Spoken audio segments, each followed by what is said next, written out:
DashCam information from an expert in the field. All about DashCam.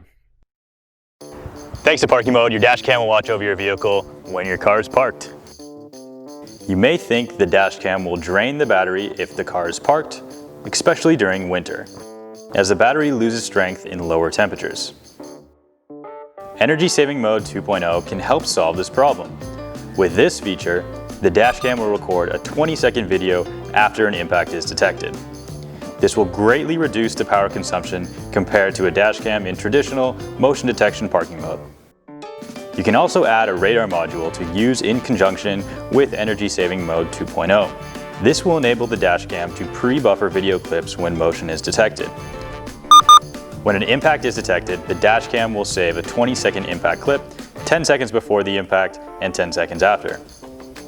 Energy Saving Mode 2.0 also allows users to leave their vehicles for long periods of time without having to worry about the DashCam draining their vehicle's battery.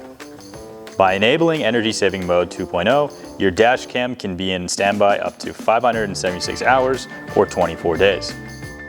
Is a power-efficient DashCam worth spending the money on? As always, the decision is yours.